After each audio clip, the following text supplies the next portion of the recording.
Did you know there was once an African city so wealthy its gold could have funded all of Europe? But then one day it just disappeared. Welcome to the channel where today we explore the shocking story of the richest city in the world.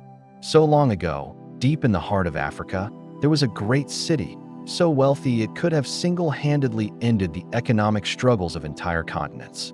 A city full of wonders, home to more than 100,000 students, over 60,000 tons of gold, and enough books to put every library in Europe to shame. And we're not just going anywhere in Mali. We're going to see the man who started it all, Mansa Musa. As the ruler of Mali, Musa had everything. He had gold mines upon gold mines, producing at least 75 tons of gold every year. And after defeating them, he did something shocking. They built houses, libraries, mosques, palaces, and schools, and they attracted thousands of Muslim scholars from across Africa and Europe. But their greatest creation was their trade network. With Timbuktu sitting right on the edge of the Sahara Desert, they were able to establish a caravan route that stretched as far west as the Atlantic Ocean and as far east as the mighty Nile River. While colonial narratives will try to convince you otherwise, the truth is Timbuktu had 3 major libraries that rivaled any in the world today, and each of them contained hundreds of thousands of books. And its influence spread as far as one could imagine.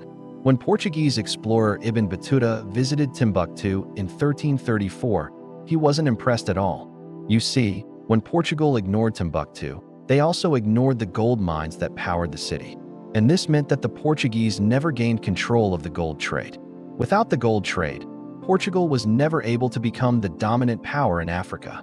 And without Portugal dominating Africa, other European powers like Spain, Italy, and England were free to explore other parts of the world, like the Americas. And that's because he was a racist. The Portuguese had recently begun exploring the African coast.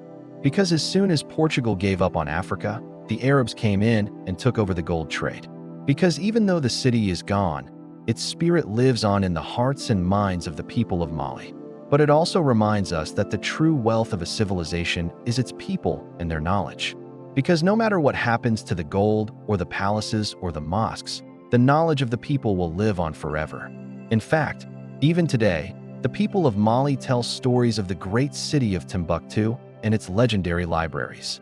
And they pass these stories down from generation to generation. And while the Arabs respected the people of Timbuktu, they didn't respect their religion. And so the Arabs forced everyone in Timbuktu to convert to Islam. And this caused many of the scholars to flee, which led to the downfall of the city. With the scholars gone, the libraries were destroyed and the trade networks collapsed. And within a few decades, Timbuktu went from being the richest city in the world to being nothing but a pile of ruins.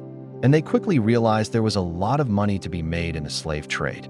And so Ibn Battuta was sent to Timbuktu with one mission: to find slaves to sell back in Portugal.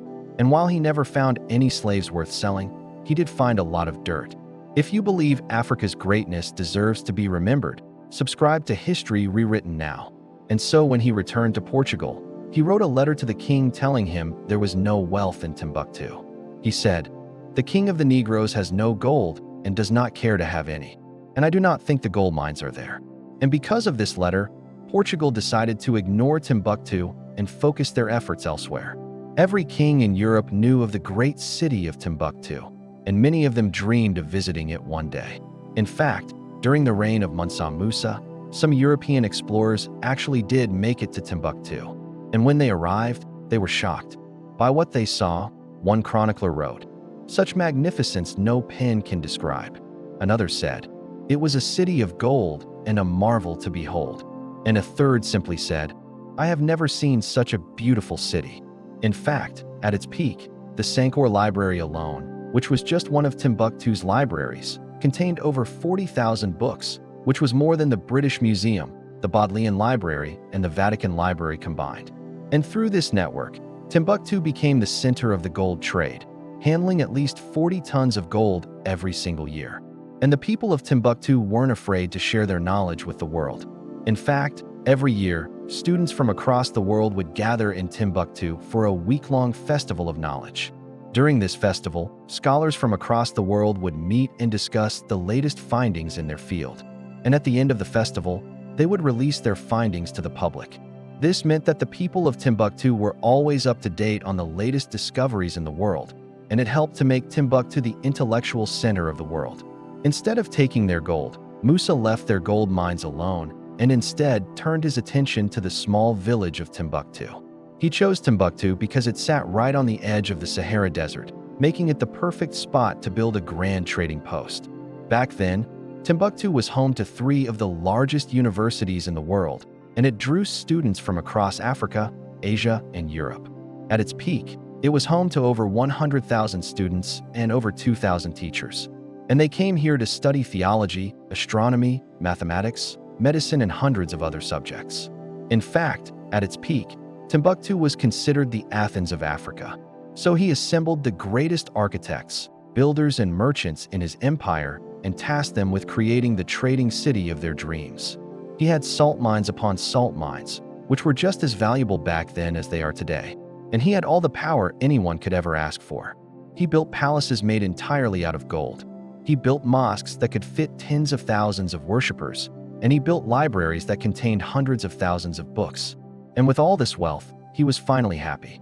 He spent his days riding around the city on the back of an elephant with gold leaf tusks, and he spent his nights throwing gold coins from his palace walls into the streets below, enjoying the screams of the common folk as they fought over the riches. But this wasn't a European city or an Asian city or an Arab city. This was an African city, and its name was Timbuktu. That's because despite conquering all these lands, Musa realized his empire was built on sand, or more specifically, on gold. You see, while he ruled over some of the most valuable gold mines in the world, the moment he stopped expanding his empire, his riches would stop flowing in. And so Musa began plotting a solution to this problem. And while today almost no one knows about Timbuktu, back then everyone knew about Timbuktu. To understand what made Timbuktu so special, we first need to go back and see how it became the way it did. Because Timbuktu didn't just spring up overnight. It took decades of building and blood, sweat, and tears to create the city of their dreams. And to see how that happened, we need to travel across the Sahara Desert to the west of Timbuktu to the Empire of Mali. But despite all this wealth and power, Musa wanted more. And his desire for more led him on a decade-long campaign to expand his empire as far as his eyes could see. And as he conquered new lands, he gained more wealth and more power. In fact, by the time he was done, his empire stretched as far south as the modern-day border between Senegal and Gambia, and it stretched as far north as the edge of the Sahara Desert. But having all this land didn't bring Musa the happiness he expected. After years of planning, he launched a massive military campaign into the lands of his enemies, the Songhai Empire. And over the next few decades, they created exactly that. And with all this gold flowing into the city, Musa set about building his dream city. But Musa wasn't the only one having fun. Everyone in the city was living their best life, including the scholars who flocked to its universities from across the world. And if that wasn't impressive enough, it was also considered the Mecca of knowledge. And that's because Timbuktu had the greatest libraries in the world. And these libraries didn't just contain religious texts. They contained everything from medical texts to astronomical charts to mathematical formulas to historical accounts. So between its sprawling palaces, its bustling trade networks, its towering mosques, and its hundreds of thousands of books, Timbuktu was the greatest city in the world. Sadly, though, not every European was so impressed. But little did they know, this decision would change the course of history forever. But while Europeans were busy plundering the Americas, the riches of Timbuktu were being plundered as well, and it happened much faster than you might think.